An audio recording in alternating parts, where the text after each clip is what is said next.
An old sodality. Overview.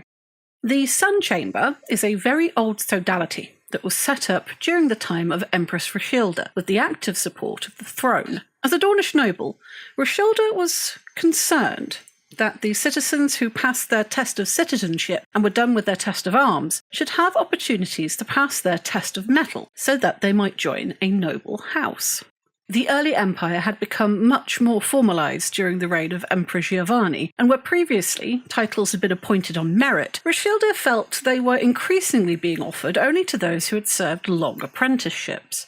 The Empress disdained the idea that someone must spend years serving as a proxy for a senator or an adjutant for a general before they might aspire to high office, and rarely failed to point out that many who now occupied those titles had not had to endure such trials. She spoke regularly on the lack of pride she perceived in such sentiments, and argued that it was little more than a crude attempt to hold on to power by an older generation. The throne worked with a number of aspiring heroes of the age to create the Sun Chamber, and bequeathed with it a clear goal to empower its members and help them gain high office and to wield power within the empire. For many years, the sodality worked to empower those who are most often overlooked due to the lack of years, and to advance its own interests and power. Its influence has waxed and waned over the years, but it suffered a dramatic loss of fortunes during the reign of Empress Britta, when almost all the members attending Anvil that season were killed fighting alongside the young Empress. Following the recent work to restore the power and status of sodalities, Zoria and Luca of the Zolgan Tash pushed the civil service to look into the status of the Sun Chamber. Having identified that the sodality's powers were never abrogated, the Constitutional Court have confirmed that the Chamber is still a viable legal body with a number of important powers that it can now utilise. Joining the sodality. The civil service has prepared an arcane projection using autumn magic of magnitude 20 to defray some of the costs of casting Mark of Fellowship if a large number of citizens wish to join. To aid the reformation of the sodality, the civil service has created an arcane projection that will allow everyone who is present who is willing to join. The magnitude 20 autumn ritual is identical to the one provided during the creation of the Silver Chalice, and will be presented to Zoria of the Zolgan Tash. If a lot of people wish to join the sodality, this will help to reduce the costs required. The civil service has reserved the use of the Senate chamber for the Sun Chamber for 3 meetings. They are 8 till 9 p.m. on Friday, 12:30 till 1:30 in the afternoon on Saturday, and 12:30 till 1:30 in the afternoon on Sunday. Everyone who's interested in being part of the sodality is encouraged to come to the Friday meeting. On an out-of-character note, there'll be a quick out-of-character safety briefing at the start before the meeting starts.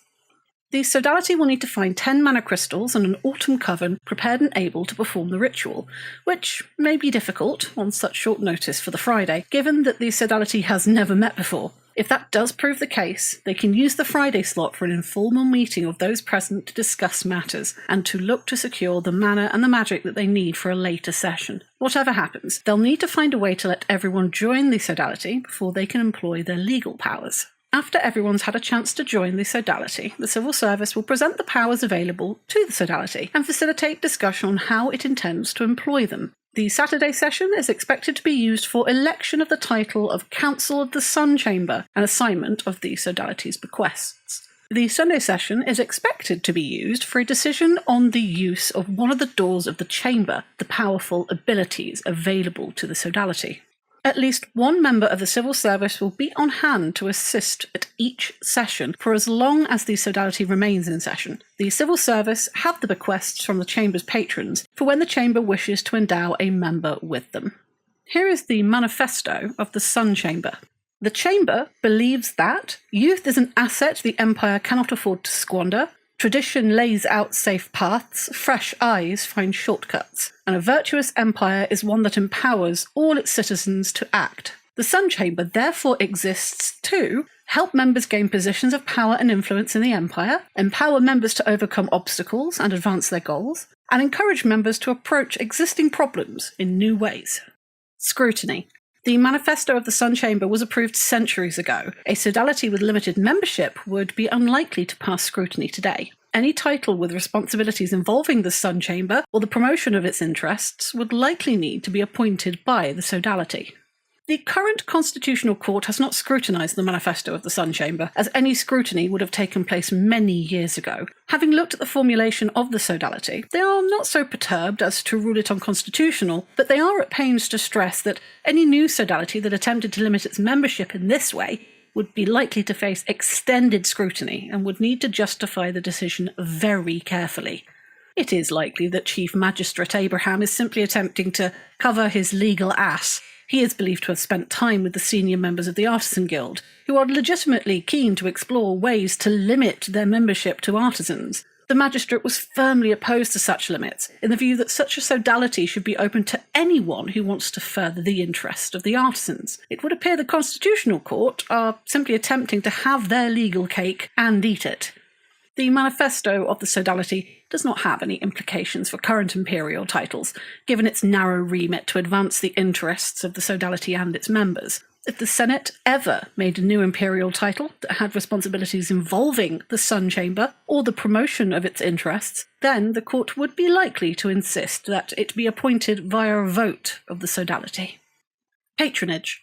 Roshanwi has provided the Sodality with 3 ammonites that can be used to submit a thesis for the Eternal to consider. They have asked the Sodality to find magicians whose ideas they think are worthy of consideration. There is an audience with a herald at 20 past midnight on the Friday night of the summit. Each magician who has used an ammonite may attend, and each may bring up to 2 guests with them. It is often assumed that the Eternal Roshanwe is a patron of the Sodality. That being has always denied that, but they do seem to take an interest in it, and to support it. In particular, the idea that fresh eyes bring new perspectives is an ideology that the Navigator strongly supports. That may be why this Eternal has chosen to approach the Sodality now. The Walker on the Littoral has had a complicated relationship with the Empire in recent years. They used to be party to a ritual in Imperial law, combing the beach, which allowed magicians to send a thesis to the Eternal. By way of reply, the being would respond with questions intended to challenge assertions and provoke fresh lines of inquiry. The results were mixed. Many magicians complained that the beachcomber talked in meaningless riddles that provided nothing of value. As a result, the Eternal petitioned the Conclave to be allowed to withdraw from the ritual, offering a simple divination in its place. That offer was accepted. But then, the Archmage of Day and several prominent Day covens pleaded with the Eternal not to withdraw support for combing the beach. In the end, the Eternal relented a single crack, saying they would permit the Empire to cast the ritual once more that season. The fishermen hoped for an engaging thesis that they might examine and challenge and thereby seek wisdom, and it's not clear what the Empire sent to the Day realm, but the Eternal's response was never made public. Well, not until now. The Walker on the Littoral has sent a herald to Anvil to present a handful of wet sand containing 3 Tempest Jade ammonites as a gift to the students of wisdom in the Sodality. They have asked the members of the Sodality to use at most 1 of the effigies themselves, and to give the others to any magicians they believe have had a worthy idea that should be inspected and tested. The Eternal has prepared a small chamber in the eaves, an abandoned woodcutter's hut on the edge of Alderley. Each magician who has used an ammonite is welcome to attend, and may bring up to 2 guests with them. Those who wish to partake should be in the Hall of Worlds at 20 past midnight on the first night of the summit. One of the Eternal's navigators will meet them there, and take them to the eaves to meet with the empty page. The Eternal claims this being is one of their heralds, powerful and wise, but lacking in knowledge. The creature will try to ask sensible questions, but the Eternal cautions magicians not to turn up with questions about facts, as they claim the empty page knows literally nothing. Game design. We've created the Sun Chamber Sodality because we want to directly address the fact that the Empire can be a really inaccessible game for players before they turn 20. We've always tried to provide a range of options to actively engage younger players, and we've had some fantastic feedback on the successes of that. But once players have passed their test of citizenship and either take their test of arms or choose not to, that framework falls away. The hope was always that players would be able to engage with the political game of Empire, getting involved in Conclave, the Synod, and other parts of the game as they try for Imperial titles. In practice, that assumption was hopelessly naive. While the setting asserts that anyone who's passed their test of citizenship has all the rights and responsibilities of an imperial citizen, in practice, that doesn't always happen. A player who looks young will often have to deal with ageism, with people unconsciously assuming that they're not old enough or not mature enough or not experienced enough simply because of their apparent age. We want our game design to support our conduct rules and push back where practical on out-of-character prejudicial assumptions. For example, we won't tolerate someone saying that another player or character shouldn't be in the military council because of their gender, or whether or not they take the battlefield. We've had some conversations with younger players about their experiences playing the game, and drawing on their feedback, we've created a powerful Sodality with some significant in-character abilities to help address the barriers faced by players in this age group. Our goal is threefold. First of all, we want to create a degree of equity for players who are under 20. We want to directly bolster their political power to make the PvP game more accessible on a more equal footing with other players. The Sodality is aimed at players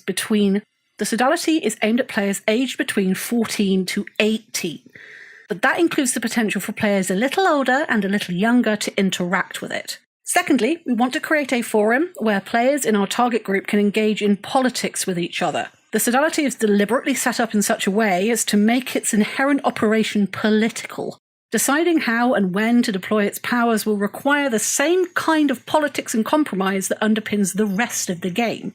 Our goal is to give members of the Sodality difficult decisions to wrestle with, exactly the same as other players, but in an environment where almost nobody but them has any hard power to determine what happens. Finally, we wanted to create reasons that other players might want to interact with this Sodality. We hope that senators, grandmasters, cardinals, and characters without titles will want to approach the Sodality and seek their help and support, just as they might with any other political body in the game. Likewise, members of the Sodality will have to approach these titles in order to advance their own goals. We really want to avoid interactions where people either give them everything they want because they're perceived as children, or else write them off and ignore them for the same reason. Instead, we hope that players will treat them as significant characters who have powers that they can wield that can be employed to their advantage if they can persuade enough of them to go for it. That is, to treat them as peers in the player versus player and player with player political game of Empire. We'll watch the development of the Sodality carefully, and we'll listen to all feedback as always, but we hope that the Sun Chamber will serve to make the political game of Empire more accessible to more players.